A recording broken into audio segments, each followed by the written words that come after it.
숙명적인 한국과 일본의 경쟁 구도는 역사나 정치적인 측면 말고도 스포츠에서도 크게 두드러집니다. 한일전이 가지는 의미는 단순히 스포츠 한 경기 그 이상의 의미를 가진다는 의미입니다. 많은 국민들의 관심이 쏠리는 한일전, 이번에 펼쳐진 한일전에서는 과연 어떠한 이슈와 논란거리가 있었을까요?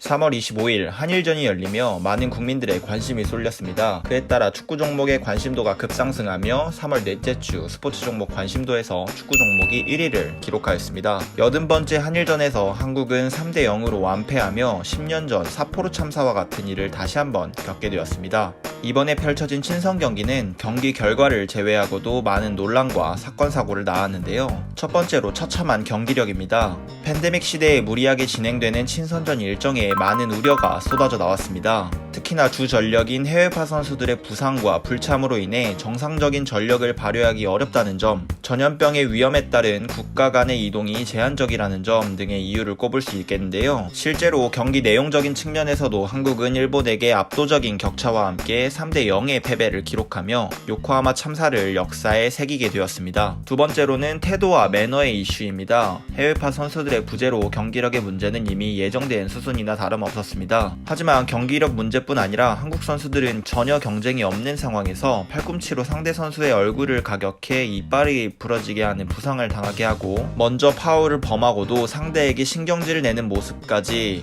태도와 매너적인 측면에서도 논란이 되며 그야말로 완패를 당했다는 평가를 받고 있는 최악의 친선전이 되었습니다. 팬들이 크게 화가 나는 이유는 처참한 경기력도 있겠지만 이러한 선수들의 비신사적인 행동이나 태도 문제 아니었을까요? 세 번째는 대한민국 대표팀 유니폼에 새겨진 일장기 논란이었습니다. 한국 대표팀은 가슴에 태극기와 일장기가 나란히 새겨져 있었는데 일본 대표팀은 가슴에 일장기만 새겨져 있었다라는 것이 경기가 끝난 후 밝혀지며 이슈가 되었는데요. 이러한 논란에 대한축구협회의 한 관계자는 대표팀 유니폼에 양국 국기와 경기 정보를 담는 것은 국제적인 관례이다 라는 코멘트를 남겼는데, 국제적인 관례, 우리만 지키면 그것이 과연 국제적인 관례인가 라는 의문점이 시원하게 해결되지는 않는 답변이었던 것 같습니다. 네 번째, 대한축구협회의 사과문 논란. 무리하게 진행된 경기에서 대한민국이 패배를 하고 여론이 뒤숭숭해지자 대한축구협회에서는 이례적으로 사과문을 게시하였는데요. 이 사과문이 사과문보다는 변명문이라는 이야기를 들으며 다시 한번 팬들의 질타를 받고 있습니다. 해외파와 부상 선수들의 무리한 차출 진행, 억지로 A매치 진행을 하면서도 이제 막 시즌을 시작한 K리그 구단들에게 제대로 된 협의를 하지 않은 채 이루어진 선수 차출, 굳이 응하지 않았어도 전혀 페널티가 없는 친선전 경기임에도 불구하고 무리한 일정을 강행했다는 점, 어려운 상황이지만 방역에 성공했다는 점을 강조하는 등 팬들이 정말 화가 난 부분과 본인들의 잘못은 인정하지 않은 채 올린 사과문이라며 빈축을 사고 있습니다. 다섯 번째는 일본 측의 무리한 경기 진행에 관련한 논란입니다. 일본인 하라구치 겐키 선수와 사이토 도시히데 수석 코치가 코로나 양성 판정을 받는 등 코로나의 위험에서 안정성이 확보되지 않았음에도 불구하고 선수단과는 밀접 접촉은 없었다라고 발표하며 경기를 강행했습니다. 또한 일본 축구협회 JFA는 자국의 방역수칙에 따라 5,000명의 관중을 받기로 했으나